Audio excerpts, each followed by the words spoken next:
Third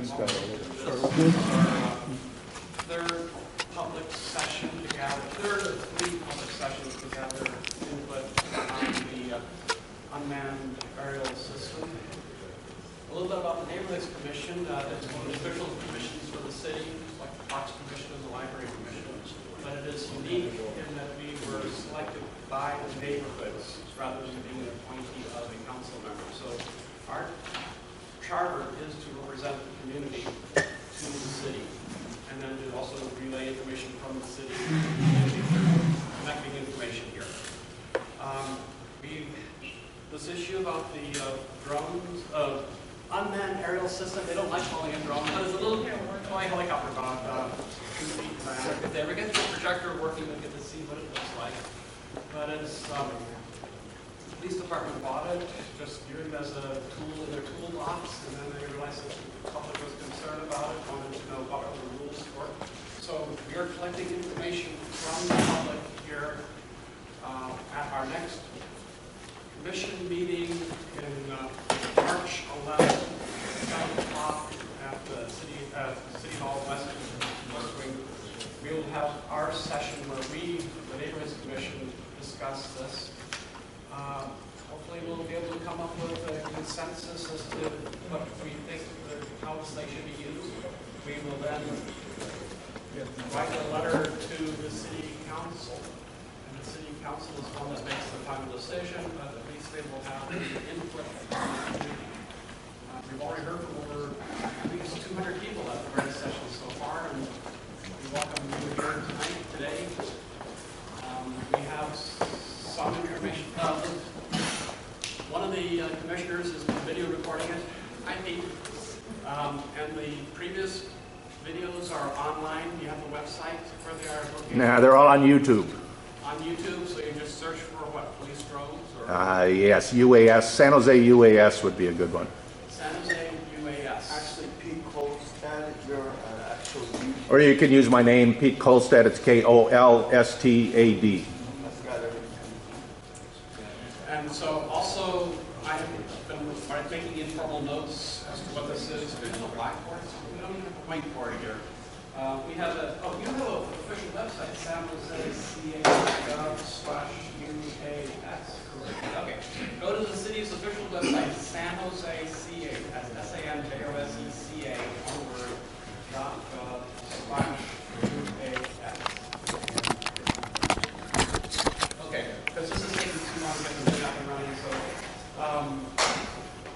any other questions? No further ado, I'd like to introduce Jim Porter,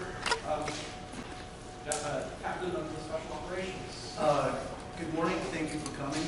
If I could just introduce some people, you kind of know why we're here and set up. That's Deputy Chief Dave Knopf in the back, he's in charge of our patrol division. That's Captain Mike Knox, he will be taking my place as Special Operations Commander shortly. Lieutenant Dwyer, who is in charge of the bomb unit, and a couple of others. Lieutenant Wano over here will be our Spanish translator. If you're more comfortable asking a question in Spanish. And then this is Sergeant Doug Wedge. He is the bomb supervisor.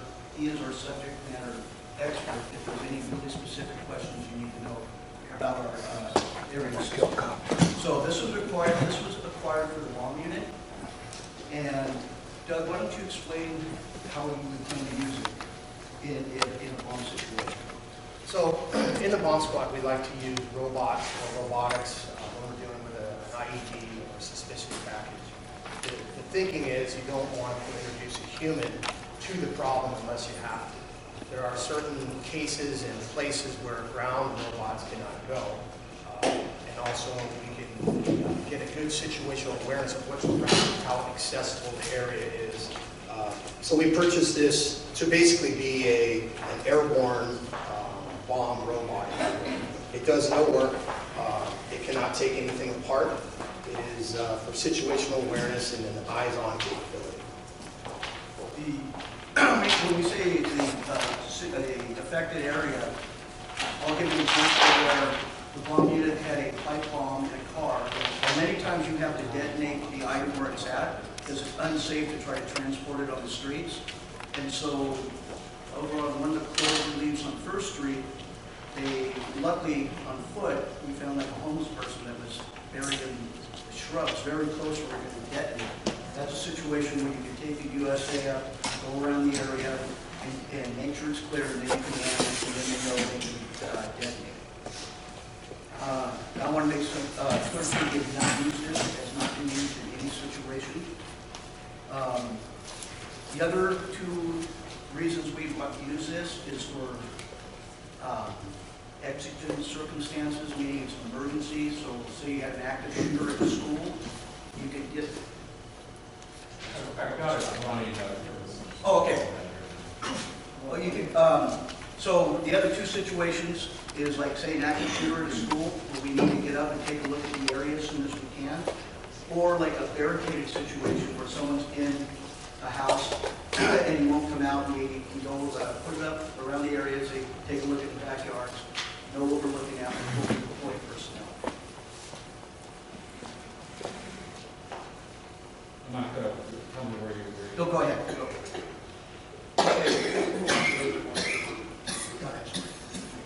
This is, you see the name of the UAS. You could go purchase that yourself right now. That's an over-the-counter, that's an over-the-counter, I don't want to say drone, but aerial system. It only weighs 1.5 pounds. It's approximately 3 feet wide and 1.5 feet tall. It has a GoPro. Now, a lot of people say, hey, the GoPro tapes or records. We took the chip out of the GoPro, so it just gives you a direct feed to like a tablet or a PC when it's up. And the limited flying time, the batteries only last for 15 minutes. So you got to get up and take a look really quick and get back down. But right now, the technology, we have several batteries, but you can only go up 15 minutes at a time. That's a picture of it. You can see in perspective the outlet in the back, and then you see the tape measure. Okay. Okay. We've had directed meetings. The neighborhood commission is going to give their recommendation. We've been on the west side. We've been downtown. This is our third one over here at Mayfair. And we're holding these community meetings so you guys can give suggestions. You guys can voice your concerns. We can take some of that information when we try to craft a policy that eventually has to be approved by City Council. So we have December 6th, January, this is the February meeting. March 11th, there's the official presentation to the Neighborhoods Commission for the recommendation to go to council. Now, the PSFSS, that's basically a subcommittee of the council for public safety, so fire, dispatch, items like that are brought forward. This is where the UAS will be brought forward.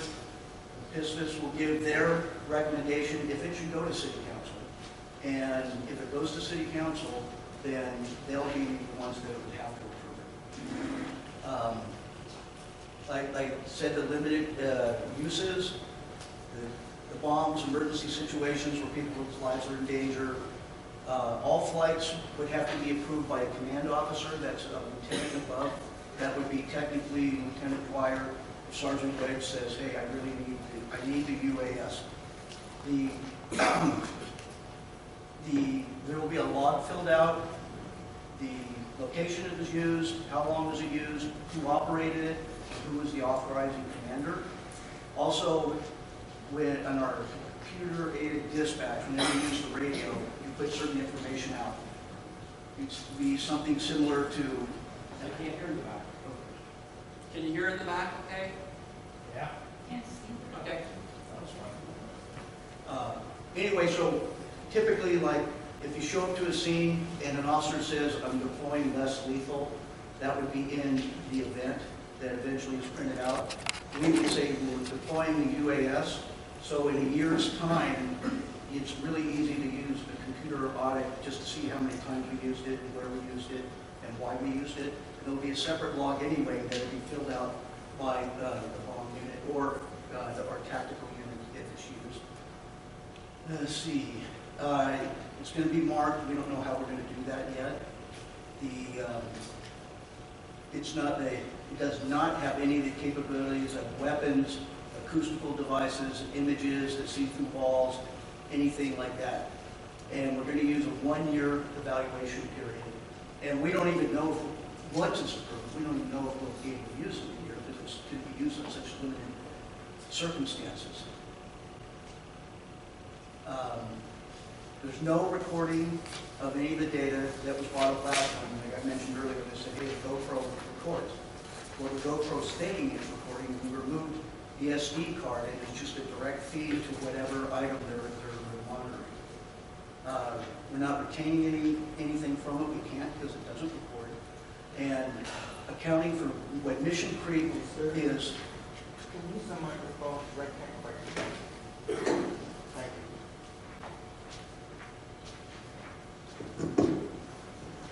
Okay, how's this? Okay, the mission creep is that, hey, you know what? Let's use it for this. Or we think this is something we can use it for also. We have the 3 strict situations we'll use it for. And if there is something we think, hey, we can use it for this, we have to come back to the neighborhood commission, come back to city council and get it approved. So there's not going to be any experimenting with this at all. Let's see, we go through.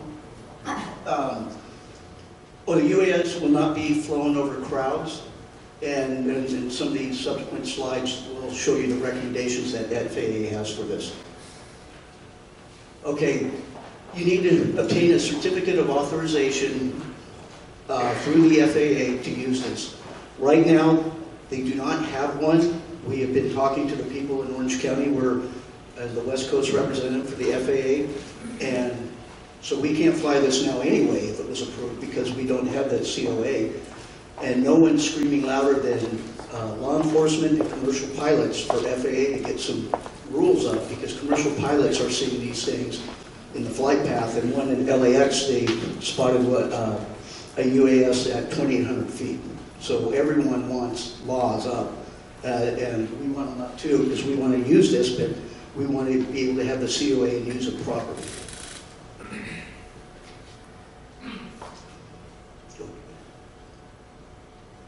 Go ahead. So this is the point where we told you the specific reasons why we want to use this.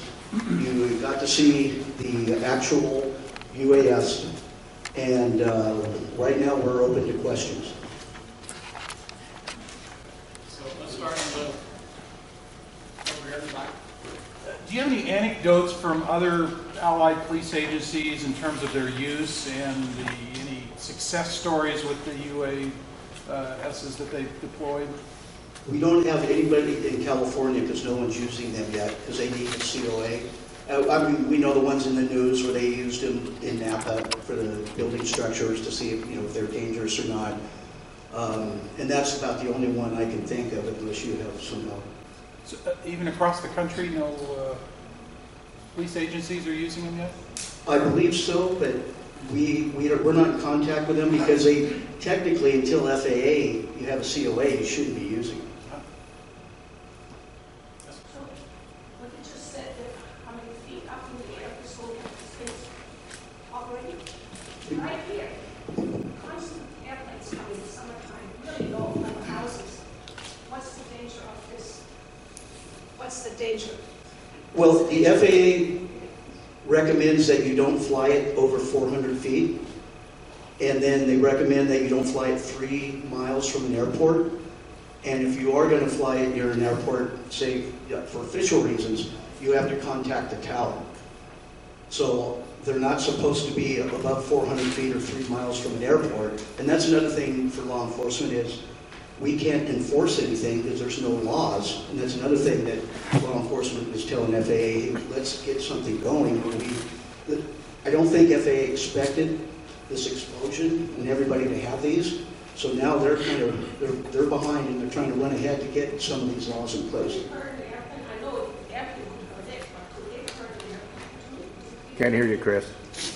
Is it big enough to hurt an airplane, to build the airplane for once? Well, this ours is about like this big. The size of a nut can hurt an airplane. Yeah, it's the same analogy of birds flying into an engine. and, burning the engine out. That's why the commercial pilots are really pushing this as hard as they can, because they're afraid of that. So yes, it could damage an airplane if it, went into the engine. It's the same.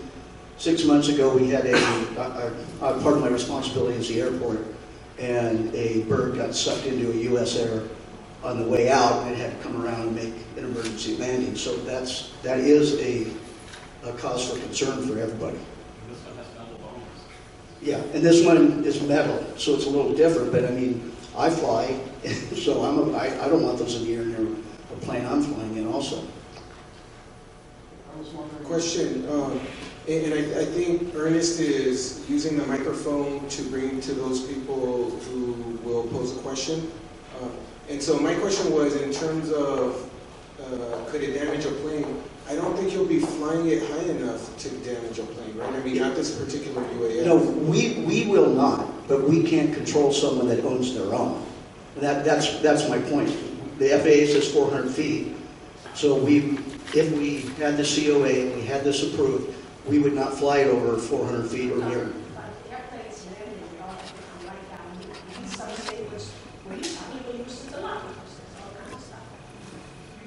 Well, we don't know. I mean, I can't, maybe not, it's hypothetical, but we would not endanger any type of flight path if we did that. I mean, if we were close to Reed Hill View, they would have to contact the tower and let them know where it's at. Clarification, did you say you would contact the tower whenever you are within 3 miles of the airport? If there was an emergency situation where we felt we had to use it, that's the FAA guidelines right now. Okay, 3 miles around all the airports in San Jose covers a large fraction of the city. Well, that's the policy, so we have Okay, to so you follow will be, so that is one of your policies? it. That's the FAA's policy. Okay, we've got a variety of different hands up. So I'm going to hand you a microphone so everybody can hear. And then try to keep it to one question at a time, then we'll swing back around that. So, can I ensure that? I was wondering what the suggested policy considerations, if you could give us some background on the not flying over crowds. What was the purpose of that? That's FAA also, because if, say, you run out of batteries or something happens, they don't want it landing. Crowd safety. Yes, it's for crowd How safety. big is the crowd? Is it free? We don't know. I mean, I think they mean large demonstrations or an area, where people are tightly packed or put together. They just It wouldn't be used to monitor a demonstration. We wouldn't monitor a demonstration with it anyway, because that's not an emergency situation. Under any circumstances, that's not an emergency. You couldn't concoct that to be an emergency situation. Well, I guess the commander would have to weigh the risk of the public versus the need for it, but I would think that would be a really extreme situation that we would have to consider that. How big the crowd is, Can we, Yes. So for right now, we're not flying it over crowds if we get approval. can we rather than keep adding questions on, we do have other people that would like to ask something.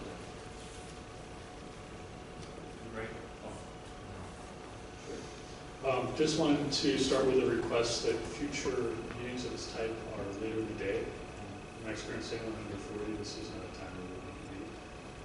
And also, please avoid holidays. I didn't hear the question. Oh, sorry, it's not a question. I was mentioning this is not a good time for anyone under 40. In my experience, generally waking up early on the weekends doesn't really happen, and also especially Valentine's Day, it's especially difficult. I may have to work for this. Still can't hear you. Sorry, okay, I'll speak up Speak to into my the actual mic. question. Okay. So you mentioned that you will log the usage of the unmanned aerial system. I'm curious about what enforcement is like outside of the police department. That is, what if someone wanted to review that data? What if someone didn't log it? So both public or other access outside the police to that information, and what kind of enforcement there would be if someone didn't properly use the drone according to the guidelines that you're laying out. Well, to that, then they would be subject to discipline, like if you did anything else that wasn't right. But you log those properly. They fall under the Public Records Act. So, and plus we'll be reporting to the commission and city council, which is public record, and you can even watch it on the web when they have a meeting. Is that like one-time recording or is it not? This is pilot program, so all the data that's collected will be presented to the council after a year period, and they'll evaluate it and say we want it to continue, or no, we don't want it to continue. I came to the first meeting and was given a package of information. And at the first meeting, I was told some contrary information in regard to the gentleman's question about crowd control or just not flying over groups.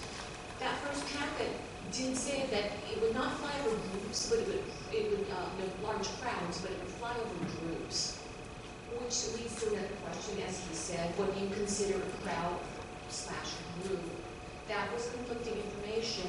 And then also, I had asked a question about a live shooter incident and the possibility of maybe somebody getting chased through yards with a gun, turns around, sees the drone, and starts shooting at it. And then we would have stray bullets falling into the neighborhood. And I was told that it would not be used for live shooter situations. But now this morning, I'm hearing something quite contrary. Well, yeah, you're correct about that. But when we say active shooter, we meant like if it gets up like on a school campus and can survey the area. It's not going to be chasing somebody. And yeah, there's always a possibility somebody could shoot out of the sky. I know the private people have been shooting them out of the sky when they're in the backyard. So that's something that, we have to deal with a case-by-case basis. Is there any plans for using it for mutual aid for other agencies, Santa Clara, Los Gatos, Campbell, if they have a situation where it would be beneficial? Not yet, because we haven't we haven't been able to use this yet. And so, that is one of those things, and we say it because it's such a new program, we'll kind of deal with that when it comes to us. But right now, we're trying to get this thing approved and get the authorization certificate right now. So, unfortunately, a lot of these questions, we have to cross that bridge when we come to it.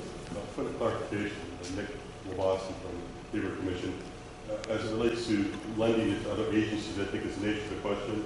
That's actually not part of the plan currently. Correct. As I understand it, right? Correct. Not even for... If fire asked us to use it, we'd say no, we cannot. That's correct. So that was my understanding. Just want to make sure that it's... Yeah, I want to make that clear. And I don't know if the county, do you know if the county's... Yeah. No, so for right now, we are using it for those 3 specific reasons and just in the city. And you would not lend it to the county? Oh, no, we're not lending it in. Public Works asked us to go survey something. We're going to have to tell them no, or, they need to purchase their own and come up with their own stuff, their own rules and approval by council. If fire, Public Works, anyone that wants something like that, they're going to have to get one on their own. Clarification, if you had an event in Campbell with the San Jose police person go down, could the San Jose police person go down to Campbell with the drone and help up under San Jose police control? No. We're just going to use it with our 3. So you're going to check to see where the little county pockets are and say, all right, you're not helping. Well, I mean, if it's in the city, we're going to use it, but we know where the jurisdictions are based on our GPS and our maps. Right, there are little county pockets. Yes, all over the all over on the east side and everywhere, and in Cambria in that area, but yes, we're not going to use it in the county pocket. Good morning and happy Valentine's Day, everybody. My Valentine says, show some love, ditch the drone. But really my concern is not just with the drone, but with a lot of other types of surveillance activity that are potentially going to be used in our city. And the policy considerations that you list, they're fine. And I believe that the police department does not have any evil intent with this drone. But wouldn't it be a good idea to embed these policy considerations in some kind of an ordinance that would guide not just the use of the drone, but all types of surveillance equipment? So ditch the drone maybe until we have a policy in place in the city that would prevent any kind of mission creep or other abuses of our right to privacy. And I'll make this perfectly clear, we do not plan, it's not applicable, and this doesn't have we are not using this or plan to use this for any type of surveillance.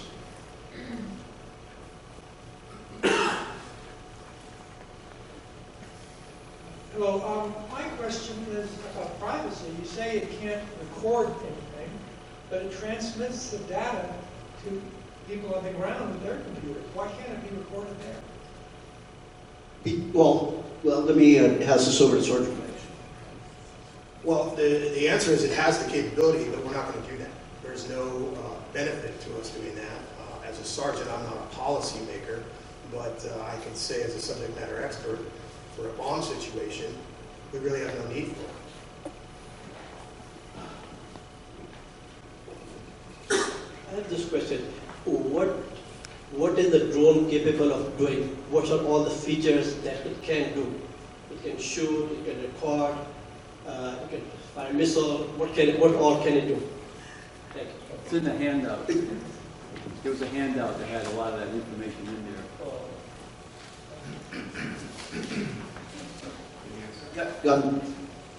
Sir, it can only observe and send a direct feedback. It's just a visual. It has a camera on it. So if we can't get it, like our robots have a camera on it, if the robot can't get there and the experts feel the need to use it, it can only fly, observe, and then come back and land. There's nothing else that it can do. You have also the camera like a bicyclist can use. Yeah, the GoPro on it is something that you can go buy at Target right now. It's just we modified it so it doesn't record. Hello, I was wondering if you could describe with the NICRIP program, how that will be a part of this drone program. It's the NICRIP program. It's not part of it at all. This is San Jose PD only.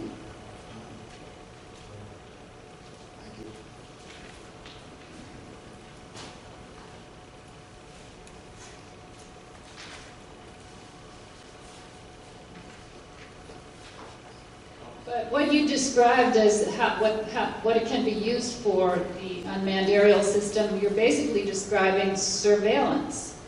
So my question is, we have had our lawmakers in Sacramento pass a bill last year that required a warrant before a drone is used for surveillance. And unfortunately, it passed the legislature, but unfortunately our governor didn't sign it.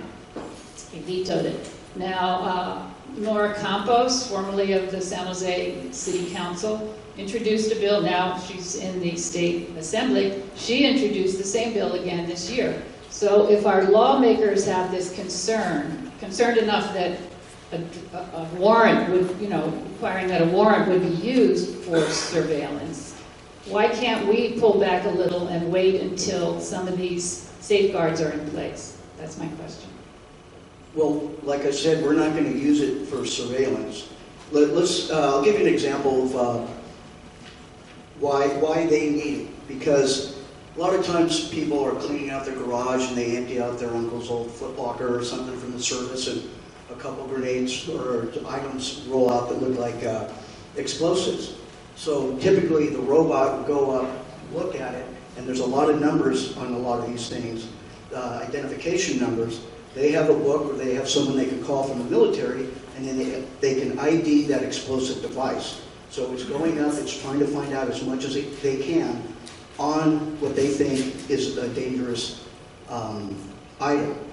So it's not a surveillance like we're going around trying to look through windows, see who's out here or whatever. They're trying to get that information and determine what type of explosive that is. And then they make the determination, do they need to, like I said, detonate it where it's at, or can they safely transport it?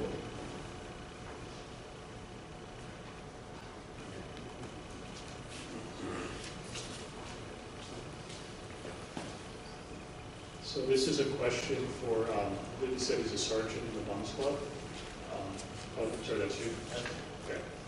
So in the last couple of years, or a few years, how many situations have you seen where a bomb robot wasn't able to be used to inspect a parcel or whatnot, and at the same time, that additional information would have helped the case? actually would have added something, it's not in a bag, you can actually identify it from visually? That's a good question. So basically, we run a lot more calls than people realize. A lot of those are suspicious packages, other kinds of military ordinances the captain referred to. I'd say probably once a month we have a call where we cannot get a ground remote operated vehicle in there. Then we have to put a guy in a bomb suit to go down and do that job.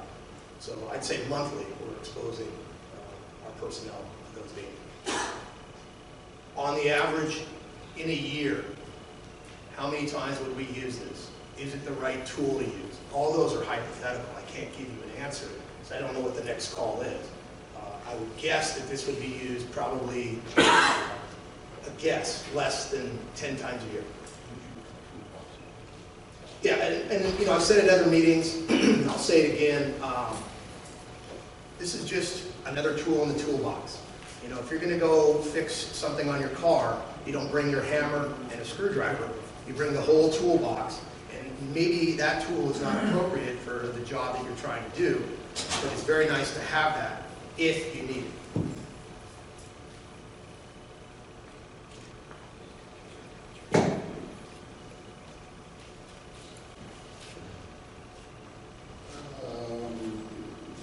The case, so we keep coming back to bombs. We keep coming back to bombs, and there's another bullet item about emergency situations in which a particular individual's life are at risk. And then there are a couple examples, but that's probably not the end of them. I guess suppose a particular individual could be a policeman.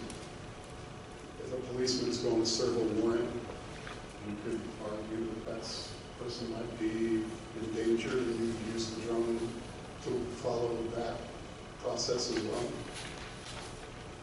I'd say no, because it's a tool to use to get an observation. So if you're serving a search warrant, it wouldn't be applicable. It would just be getting in the way. Is the particular individual at risk? Does that include the stuff where they're possibly using the drone? In emergency situations, not hypotheticals. It has to be an ongoing emergency. Okay, my question is on the guidelines. I think we mentioned this a little bit. Who's going to be monitoring that the guidelines are being followed during the process? And is there going to be some, if the guidelines are not followed, is there discipline? Has that been discussed, what discipline will take place if the guidelines are not followed? Well, that would be through the internal affairs unit, and we don't have any specific, I can't give any specific. That would be a pure guess on my part. But like I mentioned earlier, we have a computer-aided dispatch, and then we have our own logs that will be filled out, and that will be issued in the year-end report, and it'll be in front of City Council, and it's also under the Public Records Act, and anybody that requests it can get that information. I'll ask a question on my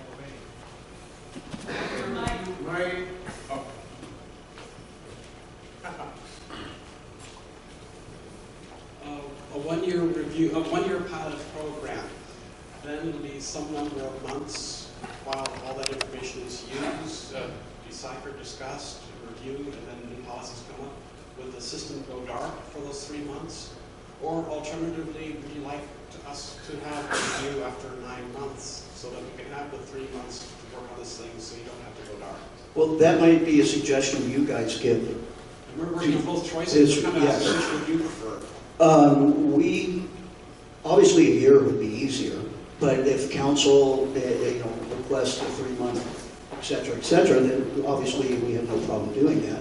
But you have to remember that, let's just say it was approved on that date at City Council. Until we get the certificate of authorization, that thing's not flying.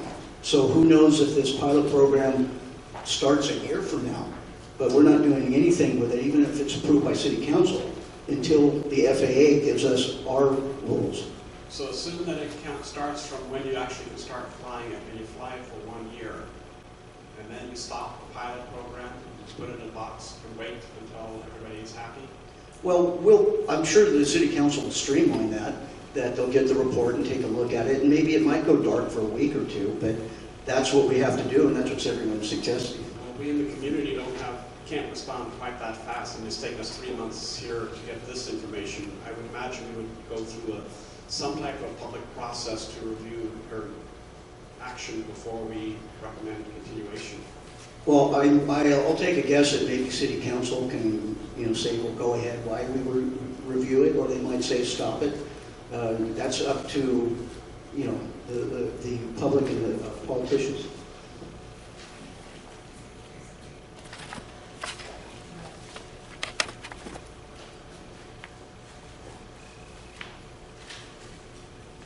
I wanted to make a few points.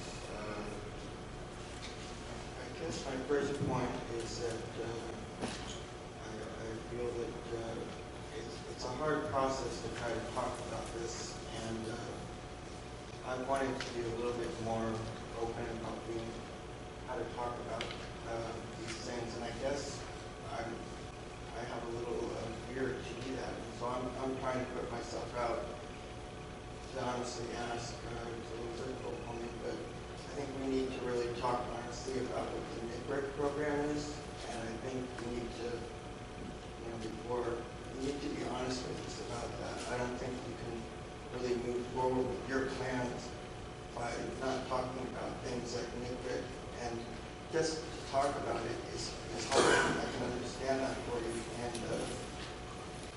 and so I think this should be a very long process of learning and understanding. And what Charlie said about the ordinance idea from the ACLU, basically, what is your? I didn't quite hear what you said, Troy. What is your feelings about that idea of setting up goals, of civil rights and things like that first, and communication between citizenry before you go into this drone question? I'd like to say that the ACLU has their own guidelines of how they think UAS should be used. Ours is more restrictive than the ACLU, how we'll use our thing. And like I said, the government program in NICRIC has nothing to do with our UAS. Northern California Regional Intelligence Committee or Task Force. It's basically a bunch of officers from different jurisdictions throughout the Bay Area are located in one place, and they do, they take all the information that might be terrorist activity related, and then they evaluate them. That's their own animal. It has nothing to do with San Jose PD's system. That's where all the video feeds go, and that's when you're talking about. Our video feed will not go there. Our video feed will only go to the item that the bomb technicians are holding and looking at. Good morning. Thank you for this opportunity to discuss this matter. First, I just wanted to say I live in this neighborhood, and I didn't get a notice on this meeting. Usually, community meetings, they're sleep-living, so I just wanted to know, who organized the meeting, but I didn't get any information, and I live right in this neighborhood here, and there's a lot of helicopters that go over here. There's a lot that happens in this community, and so I'm sorry I'm late. I just happened to see the email this morning. Let me address the first question. Okay. This meeting was noticed on the city webpage. It was sent out to a variety of neighborhood organizations citywide. So there was a whole series of different notifications. I'm sorry that you didn't get a notice, but it was widely publicized.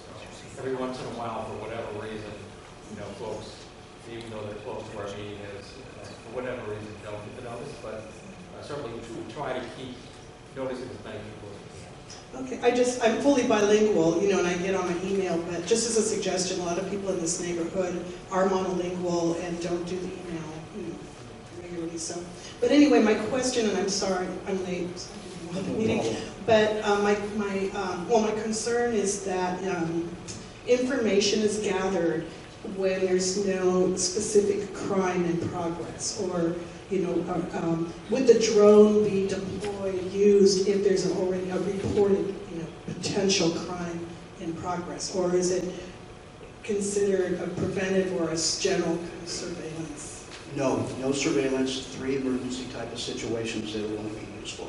And it will be fully documented, and it's in some of the notes, but it's going to be documented in 2 different ways, and after a year, the report will be compiled and be presented to City Council. So it's a pilot program once we can get it operating.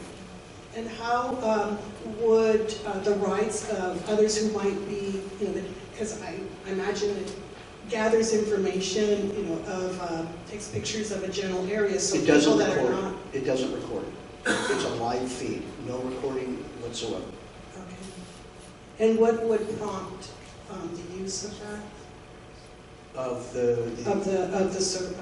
Well, I mentioned before that for these guys to take a look at a potential bomb, and then we have like an active shooter situation, or maybe a type of barricade that's an emergency exigent circumstances. That's the only 3 circumstances. So a very specific situation. 3 what we consider emergency situations.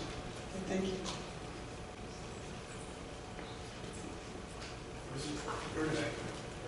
I want to answer this. I want to say something about this. Actually, hold on for a second. Jeff. I'm just curious, a system like this, there's a lot of upgrades that happen over a period of time. And currently, it has a 15-minute battery, but even with the same equipment, maybe 2-3 years down the line, you could have an hour battery or 2-hour battery. But more important to that, can you run through the actual, set up a scenario and explain to us the logistics of getting a call and deploying this? I'm presuming that the drone itself is in the trunk of a patrol car that's on the road, or just let's say there's an incident across the street, a potential shooter or bomb, and so I call 911.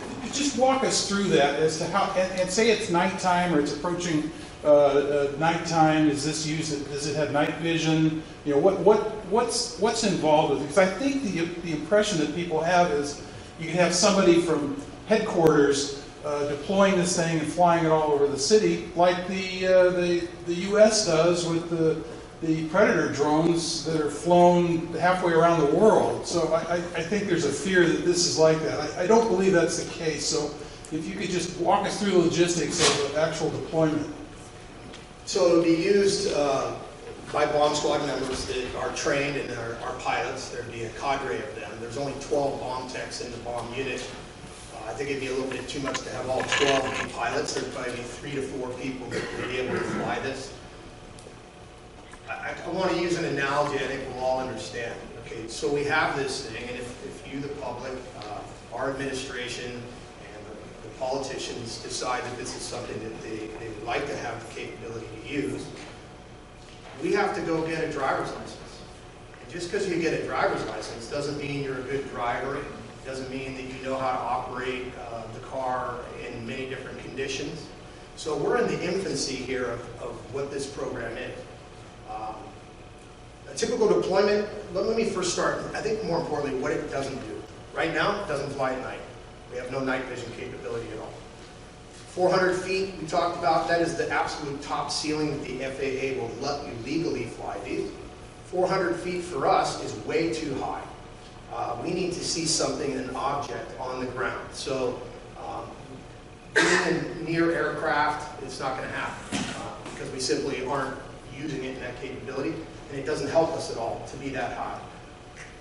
90 to 95% of the calls that we go on, we probably won't need this.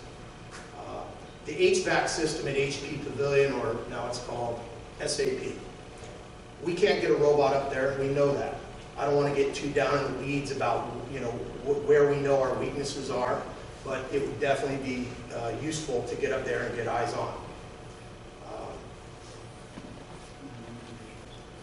Any wind over about 5 to 8 miles an hour, can't fly it.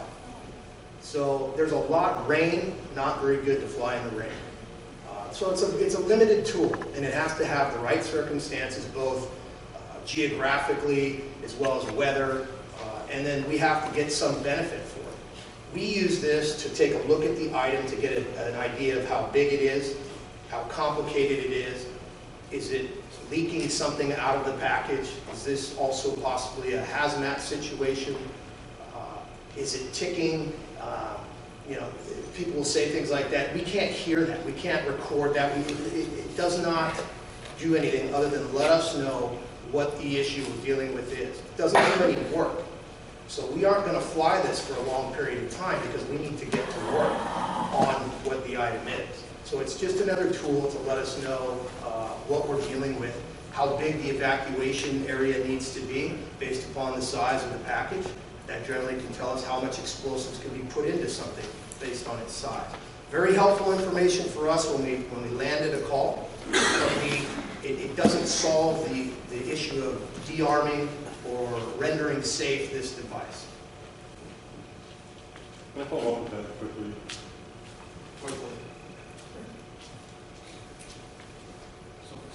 Go ahead. So I'll speak loudly. So let me bring it up. 911, what's your emergency? Well, I'm at the Bayfair Community Center and I'm attending a public meeting.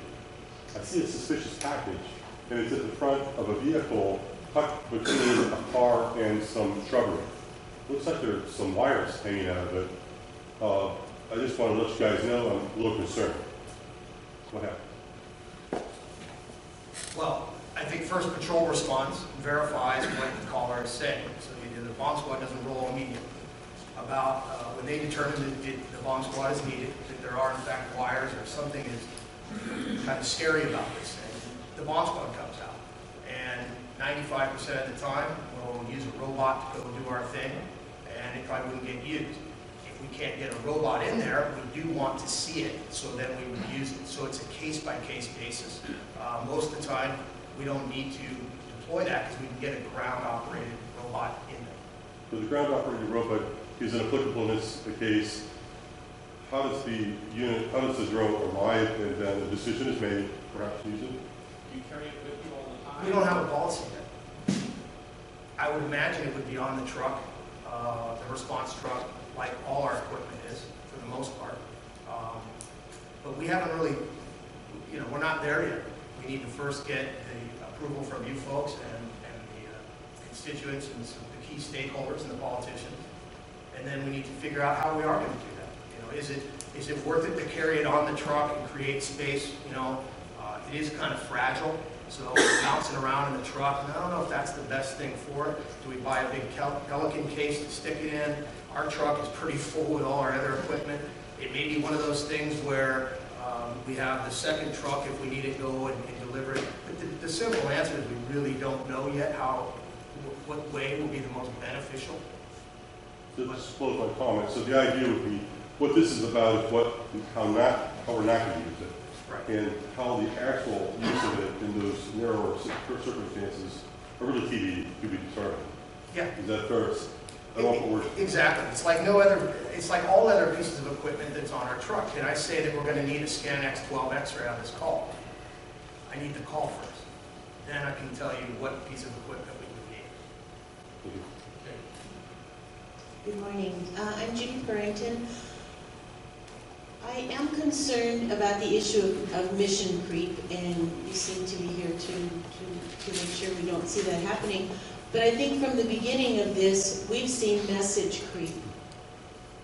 We saw articles in the San Jose Mercury News that told us that the drone was here. It was kind of a surprise after some months of the approval on the consent calendar.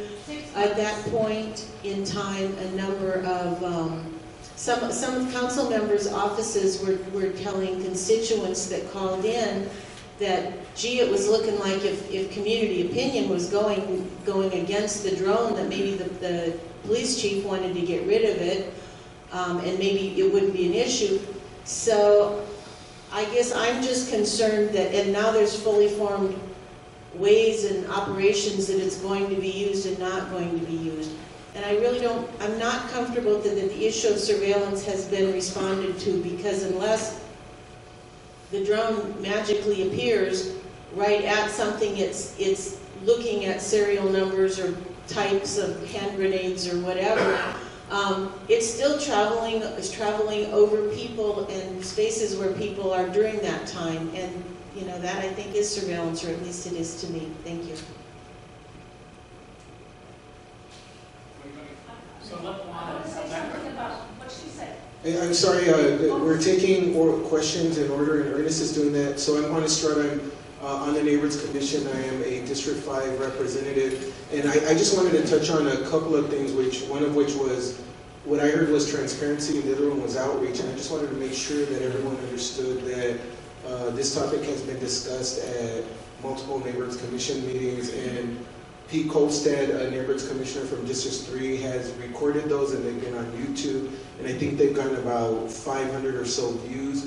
Altogether, we've collaborated on that. This will also be public. You can see it. So that's all in addition to the city notice. I wanted to let you know that notice of this meeting, I sent it out to 6,000 people. It includes people in the Mayfair neighborhood, many of whom are leaders and connect with monolingual Spanish-speaking people. I think the date could be a challenge, and so that's why we see low attendance. But I know that Ernest could probably give more information regarding, this is the third of 3 community meetings. Large turnout at the first one, less turnout at the next one, less turnout here. The last thing, in terms of outreach, I'll also say that there's also a survey that's at sanjoseunited.net. Over 700 San Jose residents have taken it. Some of them may not be here because they've taken it.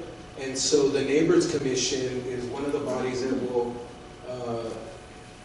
consider a recommendation to the City Council. And we are including in our deliberations, in our discussions, the input of people who are here at the other meetings who submitted a survey and every other way that we've heard. So I want you to know that we've done a lot of outreach. It's possible 10,000 people heard about this meeting, and many have chimed in, and we appreciate you chiming in. And the last thing I'll say is, as I said, we're one of the bodies that will present or could present a recommendation to the City Council. We will decide whether to present one. We will decide what we will say, whether you can do this, you shouldn't do that. And I want to make it clear that the Neighborhoods Commission requested that the San Jose Police Department draft a proposed policy so that you could hear it, and that's what we're hearing. I don't think it's the police department saying, this is what we wanted to do, and that's why we're here. It was the Neighborhoods Commission saying, please come up with something you think you would want to do so that everybody could consider it, so that we could present a recommendation of the City Council, and the City Council will decide how it will be used, whether it will be used. Thank you. And just ask another person's question about how you get to the place. You're driving in a truck right up to the place and you fly out to look for things. So it's not flying downtown San Jose and seeing everything between here and there. It would never make it with this. It doesn't fly long enough. So no, it would be on the truck. It would come to a call. If it needed to be deployed, it would be utilized off the truck and be fired by a bomb squad or bomb technician right there at the scene. That's how it would get there. This is not launched from the police department or headquarters or anywhere else. So I'm coming from the other end. If it flies over one house to go to look at the next house, and it sees somebody stabbing or beating up somebody, I think it would be a great idea if somebody could say, we need to, that's what we need, because that's what you would need. Even though you said you never, ever, ever keep anything. I think you should keep that. And you should think about possibilities like that. I'm sure they will come. I watch a lot of Law and Order, I know how. Yeah, I have just a few scenarios I wanted to bring up, and what that is, from what it appears like, this is an experimental basis. It looks like the first time we are trying it. My question is, has any other area or city tried this, or are we the guinea pigs? We're going to try it here. Item number one. Secondly, this is the first phase, as you say. This one will not record. It's only can go up to 400 feet and so on and so on. So anytime a project starts, so I'm going to start a business, I'm going to start, what is my, this is the 360-day plan. then I have a 3-year plan, 5-year plan, 10-year plan. What are we looking at in the future for starting something like this? And that's what it appears like in this discussion, that everybody's, the fears are that later on, from what we hear, what the drones are doing all over the world, that is that what we are getting to. And even on commercial applications, I do see that they use it for photography and so on. So that's what appears like what you're doing. However, we'd like to see where are we heading, what's the next 5-year phase, and also what is this costing us, the community. Thank you. Well, I'll try to answer that. I want to make something clear too. We're talking about flying over houses. Part of the FAA guidelines is line of sight. So if you can't see that flying, you cannot go forward in that. So you can't take this at the end of the block and fly it 5 or 6 houses because you're going to lose, the operator's going to lose sight of it. So like I said, that's another limitation that we have with it, and it's an FAA guideline, and I think it's reasonable because you might lose sight of it, and then you don't know what you're going to run into. You run into the power line, you don't know. So that's another situation why it can't fly a great distance besides the battery life and wind, and you can't fly it at night. There's a lot more limitations on this than the public knows. And then also, I forgot to cover, when these guys train, they'll only train on city property. They're not going to go into the neighborhoods and experiment it. They're not going to go into businesses and experiment. Only on city property will they train. And they'll also keep a log of their training time. So this is an experimental phase right now. We are doing the experiment. There's no city has done that. No, actually, people are contacting us now because of the media they've seen, and they're thinking like Livermore PD just got a hold of me last week, and they want to know what we're doing because they're thinking of doing one. Alameda County has theirs, but besides that, not that I know of. So we are getting this from the Department of Homeland Security? No. No.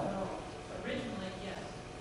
The, real quick, when we get the approval for this, and we get the authorization, and we have a 1-year period, there's a chance we didn't even use it in the 1-year period. There's a chance we used it 10 or 15 times. We do not know. So what is our future plan, next 5 years? After the first We don't have a 5-year plan yet because we haven't even used it yet. We need to use it in situations that'll give us enough information to try to consider maybe a 2-year plan or another 1-year plan. We don't know, and there's a chance that City Council might say that wasn't beneficial enough to kill the program. We do not know that because we're not there. Okay, hold on. This gentleman's next. Sure. So there was mention that one reason for not recording is it wouldn't be useful. And so I'm wondering, is that actually part of the guidelines? And also, you mentioned guidelines. Are those actually something that have force of law? Or are these more like training, an outline for training an officer? So how much teeth do these have? Are they truly enforceable, or is it something that you can kind of use as a guide? No, they're not. If this is a program, there will be procedures in our duty manual, and if you violate those procedures, like if you violate any other procedures, you're subject to some type of recourse. So it's not a guideline. It's our, like San Jose PD's policy, which is basically our law. And just to ask for a specific example, so there's some concern about helicopter use. And for example, how do you deal with situations where helicopters use improperly? Do you run into similar situations, and what's your policy? You can't equate the aerial system with the helicopter. It's two different animals. The helicopter has to obey FAA laws, which they do, because they're up there with the planes. The airport is always tracking them. It's a whole different thing. And so they want to stay safe themselves, so they never violate the FAA. Okay, hold on for 1 second. Does anybody want to speak who hasn't spoken yet? Just want to make sure everybody has a chance.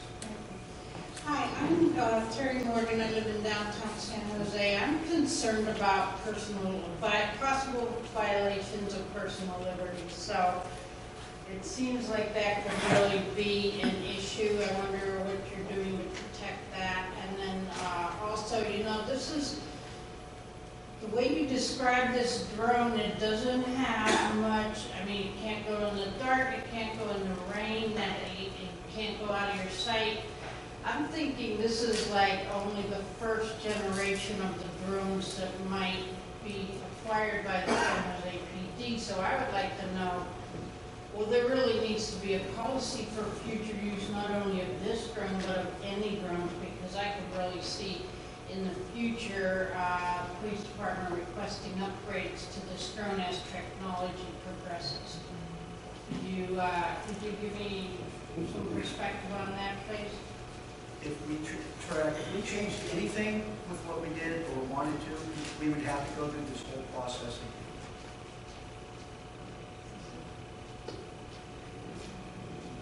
And what about the personal liberties issue? You mean if like a private person is flying one around? No, I'm talking about if, let's say, you're going to, so you're only going to use it for the bomb squad, is that correct? Well, or we said an active shooter, or maybe like a hostage barricade situation. Okay, and what if there are people around there and you happen to take video of these people? I'm concerned about that. Also, this issue of that was raised about if you happen to see someone stabbing someone, you should be recording that. A clear violation of personal liberties, right? Well, like I said, we do not record. We do not plan recording this. So it's going to look at an item or look at something that is dangerous. That's all we want this. Okay, an economics question. We're going to use this here, a real guess about 10 to 15 times. I prefer to see our limited resources of money going toward prevention when it comes to crime. What are we looking at as far as economics on this? How much is it going to cost now and in the future? You know, cost-benefit analysis. You know, we're only using it 10 to 15 times, so something like that. Well, most of the, is this even working? No. I was talking about, the cost is very minimal after the initial purchase. You know, I'm sure we'll have to replace some rotor blades at some point, or maybe landing gear. But this is something that is commercially off the shelf that a hobbyist could buy. We're going to use it for not a hobby, but it's going to enhance our capabilities. But the cost is negligible. I mean, it doesn't have fuel. You plug the batteries into the wall to recharge them. So I think the vast majority of any cost is already, we've already addressed that.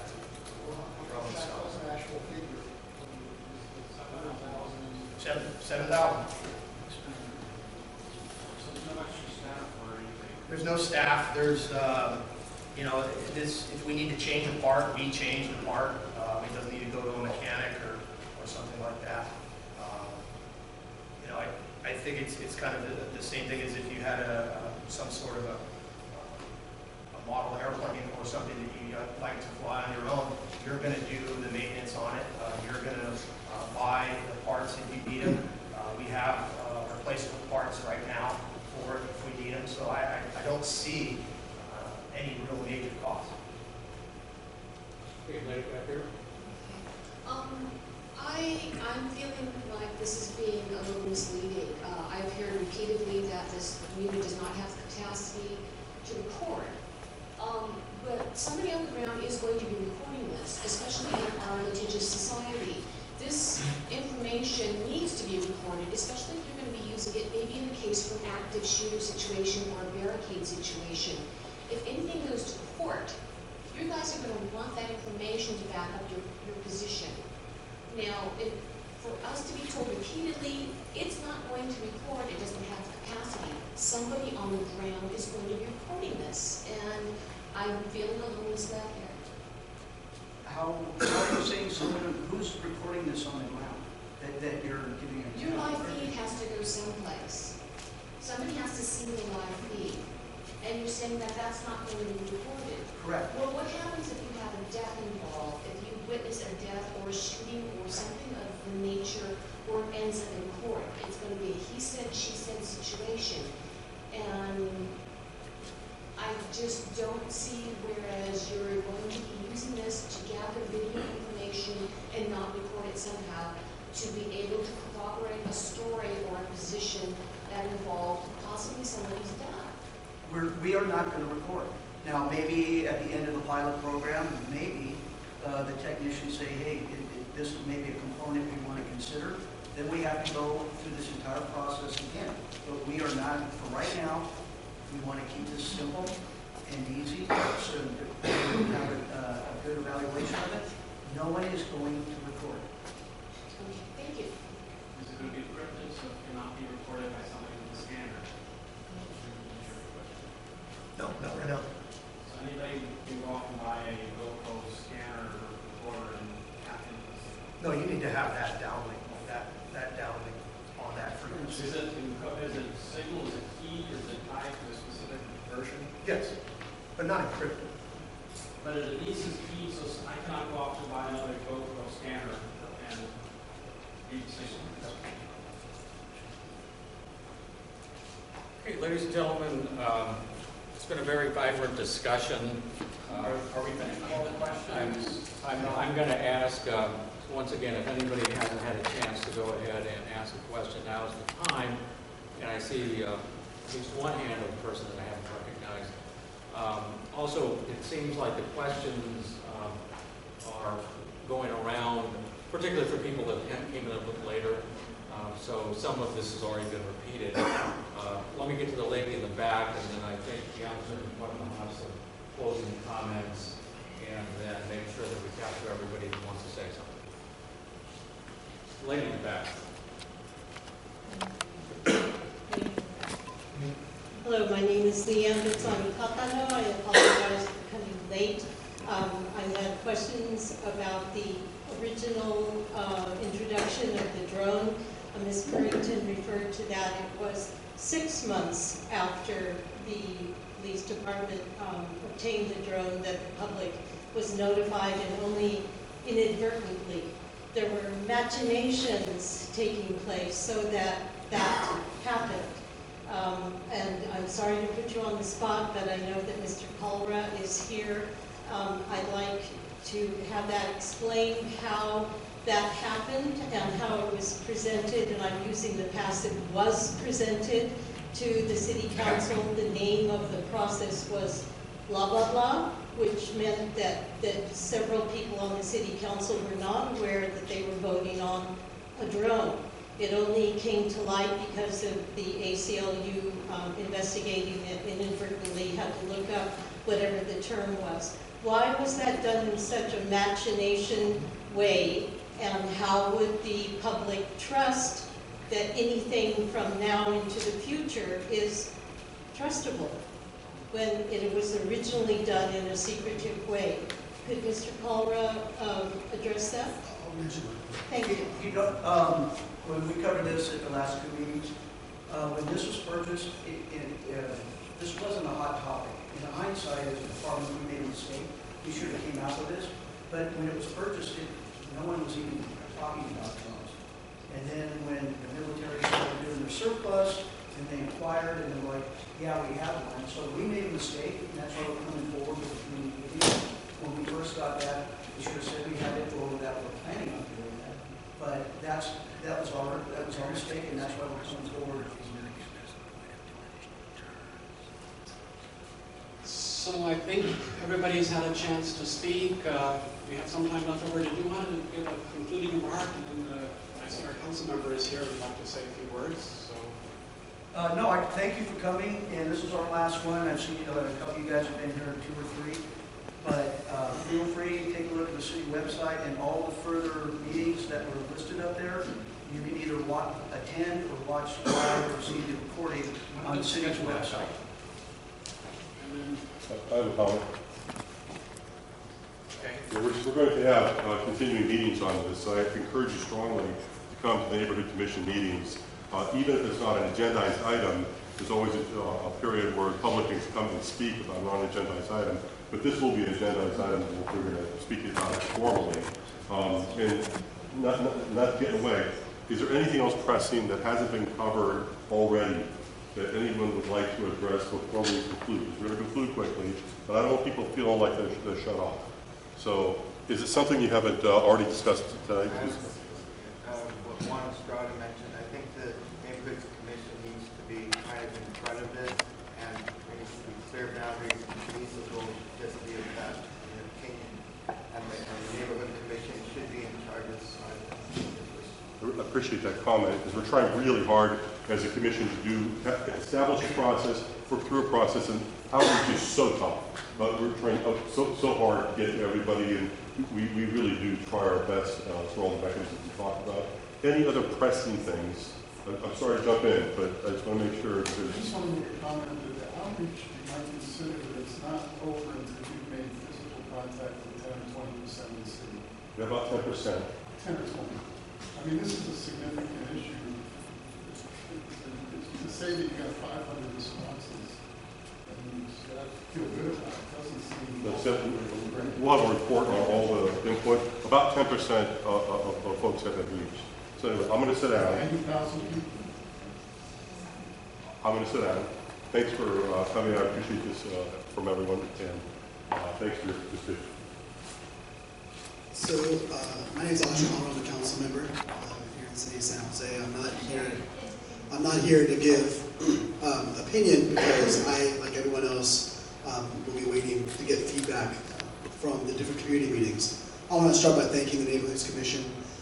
This kind of outreach, the meetings that have occurred, the opportunity to be heard is not normal. On issues like this, issues of policing, you don't see this happening in other cities. And I'll just be very frank about that. So the opportunity, the fact that we have so many people here, there have been more in the prior meetings is a good thing. Now, in terms of the number of people that have contacted our city and all that, look, I wish we had a lot more people interested in their democracy. Okay, we have 1 million people, we have budget hearings that impact every single person, and sometimes only 20 people there. So I wish people were more interested. You can't say on this issue that the public hasn't had an opportunity to hear about it. It's been in the paper, it's been in the television news, the Neighborhoods Commission's been doing outreach. It's been a hot topic of sorts. I'm happy for those that have shown up and have decided to be heard, because your voices are even further amplified because of those that don't show up and have their voices heard. Now, in terms of the process, look, we have a lot of things that come through as a city council. It's very standard for the police department and other agencies, fire department, other city departments, to get items from other government agencies. This one was on the consent calendar. It went through like any other routine item that oftentimes goes through the consent calendar. So we all said our fault, that it went through. It didn't go through in terms of it. There were no closed door meetings. There was, none of us were really aware that it was a part of a larger package of items that kind of were being given to the department. And so I give credit to the community, I give credit to the department for everyone saying, okay, let's take a breather and let's actually have a process like this where we can determine what, if at all, we're going to do with this tool. Now, surveillance is an issue that should be important, and privacy issue is important to all of us. And as we know, compared to when we grew up, especially now, there's cameras in here. There's cameras on us all the time. You go to Safeway, you go to the bank, we are being recorded all the time. Now, there's a big difference between being recorded in a public space and the government doing it. And so that's why I think this issue rightfully brings up concern from folks. I'm a former public defender, so I have a natural, I think, healthy skepticism of government and how far government should reach into our private lives. And so I appreciate this discussion and the other meetings and the discussion that's going to happen, because it's going to give some guidance and direction to the police department. And they want guidance and direction. This is not a situation where we're having the police department in our ears saying, hey, let us just do whatever we want with this. That's not what's happening. They would like to use this as a tool, and they want to know what kind of guidelines will be around that. And that's going to come from the police chief and the command staff in consultation with and ultimately direction from the city council. And so that's why there's a lot of questions that can't be answered today. I think that in terms of the use of this kind of technology, and let's keep this in mind as well, because there were some relevant questions, having work in the courthouse, some very relevant questions as well. Wouldn't you need this to prosecute or to build a case? We've had, every year there's many thousands of cases that are prosecuted. None use this technology. So this is not like something that's now all of a sudden going to be the one smoking gun that's going to be needed to prosecute cases. There are cases that have been prosecuted without this. It's not going to necessarily need this. And so that's why the technology can be used in such a manner that it's not going to have that kind of recording technology, because at the end of the day, it's about the safety of the residents and the safety of the police officers. If 99 times out of 100, there's a suspicious package and it ends up being something totally harmless, great. That 1 out of 100, I don't want to put any of our men or women in danger that are there to work to protect us in trying to figure out if something's explosive or not. If someone's barricaded, hostage situation, there might be information we can get from that, from a drone that we can't get from other devices. And so those are the kinds of conversations I want to hear about in terms of why it may be necessary and what we definitely don't want to use for it. I heard a lot of that today, and that's going to be very helpful for me as a policymaker and for the council. So I just want to thank all of you. I want to thank our police department and our neighborhoods commission for being available, accessible, giving a presentation, but also getting the feedback in. And most importantly, I'm thankful to all of you for being heard, wanting to be heard, and for making sure that the policymakers get all the feedback and information from the community before we make a decision. So thank you all.